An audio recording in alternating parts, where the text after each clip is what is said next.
Eight grade कक्षा 8 सामाजिक विज्ञान अध्याय 1 भारतीय संविधान। शुरू करते हैं। किसी देश को संविधान की ज़रूरत क्यों पड़ती है?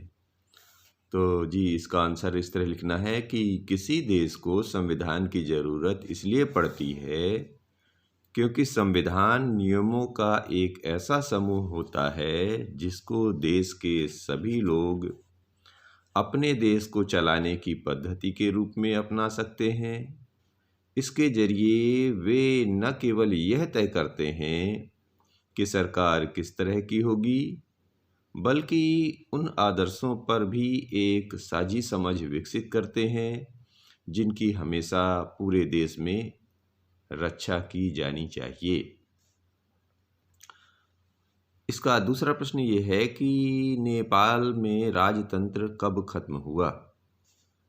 तो जी इसका जवाब ये है कि नेपाल में लंबे चले जन संघर्ष के परिणाम स्वरूप अप्रैल 2006 में संसद बहाल हुई और 2008 में राजतंत्र खत्म हो गया और नेपाल एक लोकतंत्र बन गया।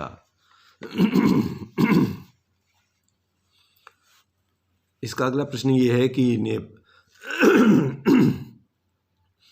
नेपाल में पहले से ही संविधान था तो उसे नए संविधान की ज़रूरत क्यों पड़ी?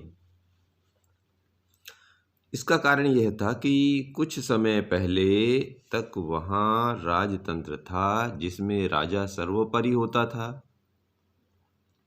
नेपाल के लोग कई दशक से लोकतंत्र की स्थापना के लिए जन आंदोलन करते चले आ रहे थे। अंततः 2006 में राजा की सत्ता को खत्म करने में कामयाबी मिल ही गई। उस कारण उन्हें नए संविधान की जरूरत पड़ी। इसका अगला प्रश्न ये है कि भारतीय संविधान सभा का गठन किस वर्ष किया गया था एवं इसके निर्माण में कितने वर्ष लगे? तो जी इसका जवाब कुछ ऐसा है कि भारतीय संविधान सभा का गठन 1946 में किया गया। इसमें लगभग 300 लोगों ने योगदान दिया तथा इसके निर्माण में लगभग 3 वर्ष लगे। अगला प्रश्न है कि संघवाद से क्या तात्पर्य है? तो इसका मतलब है देश में एक से ज़्यादा स्तर की सरकारों का होना। हमारे देश में भी राज्य स्तर पर भी सरकारें हैं और केंद्र स्तर पर भी। पंचायती राज व्यवस्था शासन का तीसरा स्तर है। इसका अगला प्रश्न है सार्वभौमिक मताधिकार का अर्थ लिखिए। तो जी इसका अर्थ है अपने प्रतिनिधियों के चुनाव में देश के सभी लोगों की सीधी भूमिका। इसके अलावा हर व्यक्ति खुद भी चुनाव लड़ सकता है, चाहे उसकी सामाजिक पृष्ठभूमि कैसी भी क्यों ना हो। ये प्रतिनिधि जनता के प्रति जवाबदेह होते हैं। सरकार के तीनों अंगों के नाम लिखिए। कानून को लागू करने का काम किस अंग के द्वारा किया जाता है?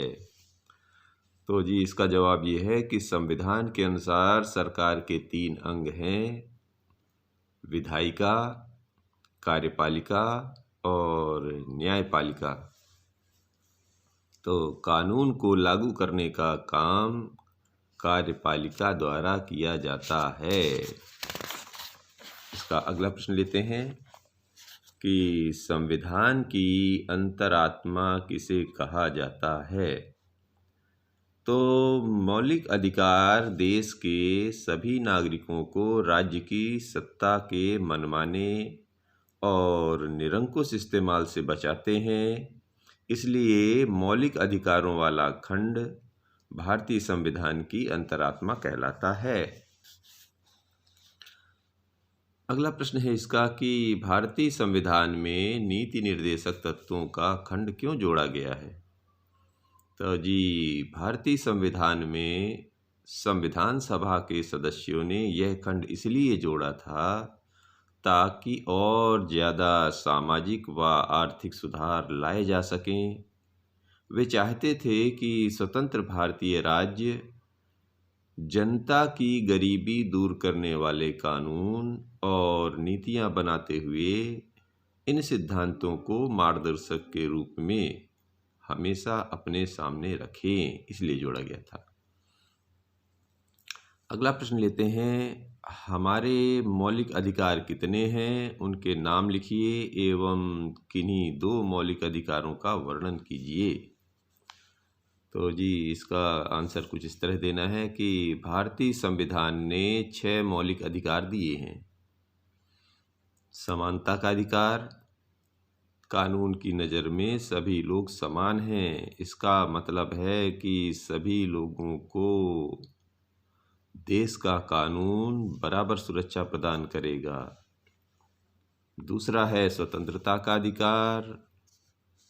तीसरा है शोषण के विरुद्ध अधिकार। इसमें थोड़ा सा वर्णन कर दीजिए कि संविधान में कहा गया है कि मानव व्यापार, जबरिया श्रम और 14 वर्ष से कम उम्र के बच्चों को मजदूरी पर रखना अपराध है। और जी चौथा है धार्मिक स्वतंत्रता का अधिकार। पांचवा है सांस्कृतिक और शैक्षणिक अधिकार। और छठवां है जी संवैधानिक उपचार का अधिकार। ये हमारा पाठ समाप्त होता है। धन्यवाद।